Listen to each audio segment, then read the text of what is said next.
اللہ تعالیٰ کر سکتا ہے، کوئی اس کے لیے مشکل نہیں. وہ علی کل شیء قدیر، اسے ہر شے کی قدرت حاصل ہے. لیکن اصل بات جو ہے میں آپ کو بتانا چاہتا ہوں، یہ ہے سائیڈ ایشو. اصل ایشو ہے فلسطین کا جو شروع ہونے والا ہے. بھٹی دہکے گی وہاں. ظاہر بات ہے کہ اگر کوئی بہت بڑا اقدام ہو جاتا ہے فلسطینیوں کے خلاف، اور اگر واقعتاً مسجد اقصیٰ اور قبۃ الصخرہ گرا دیے جاتے ہیں، جو طوفان اٹھے گا عالم عرب میں، یہ حسنی مبارک ہو یا شاہ خالد ہو یا کوئی اور ہو، یہ نہیں روک سکتے اس طوفان کو.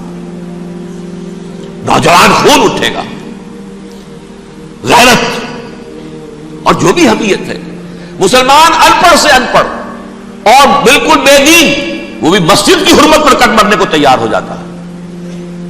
مسجد تو بنا دی شب بھر میں ایمان کی حرارت والوں نے، من اپنا پرانا پاپی ہے، برسوں میں نماز ہی بنا سکتا. وہ چاہے کانپور کی مسجد سے مسلمانوں نے جانے دی ہے، چاہے وہ شہید گنج کی مسجد تھی مسلمانوں نے جانے دی ہے، چاہے نماز نہ پڑھتے ہو.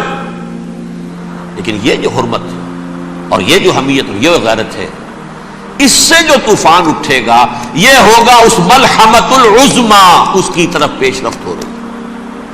کتاب الملاحم سے احادیث کے حوالے سے کہ جن جنگوں کا حوالہ دیا حضور نے، پیشن گوئی کی ہے، اس کا نقطہ آغاز تھا خلیج کی جنگ.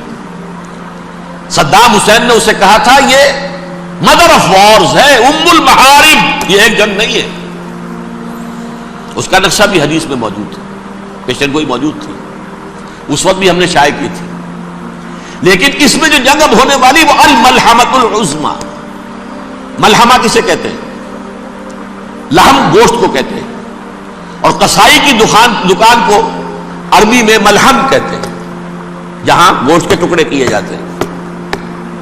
آج کل مشینوں سے ہوتے ہیں، اب جو ہے وہ ہاتھ سے چھریوں سے نہیں ہوتے، لیکن ٹکڑے ہو رہے ہوتے ہیں، جسموں کے چیتھڑے اڑ رہے ہوتے ہیں. ملحمہ داؤد میں روایت آئی ہے، اس میں الملحمۃ العظما، عظما مؤنث ہے اعظم کا. آپ کہتے ہیں جنگ عظیم اول، جنگ عظیم دوم. عظیم کا باپ ہو گیا اعظم، سب سے بڑا، اور اس کا مؤنث ہے سب سے بڑی، عظما. الملحمۃ العظما، سب سے بڑی لڑائی. میرے نزدیک یہ وار کے معنی میں نہیں ہے، بیٹل کے معنی میں. انگریزی میں یہ دو لفظ علیحدہ ہیں، وار، بیٹل. وار سالوں کو محیط ہوتی ہے، بیٹل کسی ایک خاص جگہ پر جو لڑائی ہوتی ہے اس کو کہتے ہیں. حضور کے اور قریش کے درمیان 6 سالہ وار تھی، جنگ تھی. لیکن battles, battle of Uhud, battle of Badr, یہ بیٹلز تھی، لڑائیاں تھی.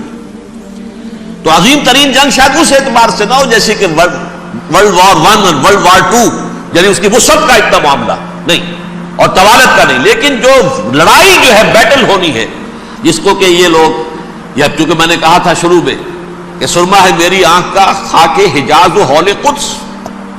نیو ٹیسٹمنٹ کی آخری کتاب ہے the book of revelation, revelation of saint جان.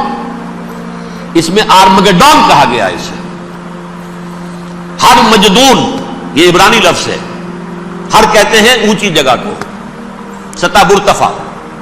مجدون میگیڈو، میگیڈو ایک وادی ہے، مرتفع، وادی مرتفع. یہ ہے واقع لبنان، اسرائیل اور شام کے درمیان جو ٹکڑا، جو ٹرائنگل بنتی ہے، یہ ہے. یہاں پر بڑی جنگ لڑی جائے گی، اور یہ جنگ جنگ صلیب ہوگی جو کہا ہے بش نے، یہ جنگ صلیب. سیکنڈ ملینیم شروع ہوئی تھی تو پہلی صلیبی جنگ ہوئی تھی. تھرڈ ملینیم شروع ہوا ہے، یہ سیکنڈ صلیبی جنگ ہے، یہ کروسیڈ ہے.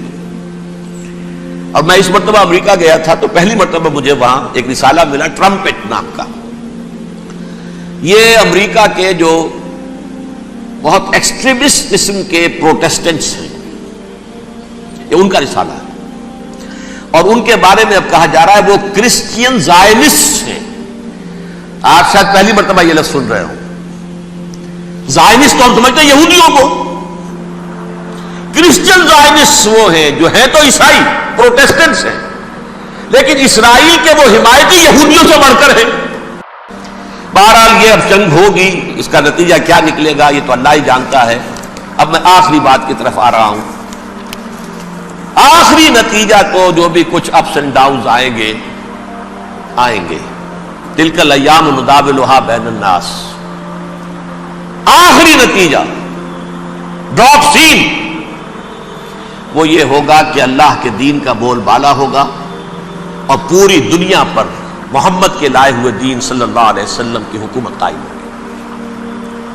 وہ گویا قیامت کی تمہید ہوگی، اس کے بعد بس قیامت آئے گی، کیونکہ مقصد کائنات، تخلیق کائنات پورا ہو جائے گا. قیامت کے قرب کی ایک نشانی یہ بھی ہوگی کہ عرب ہلاک ہو جائے. آخری نتیجہ، ڈراپ سین، وہ یہ ہوگا کہ اللہ کے دین کا بول بالا ہوگا اور پوری دنیا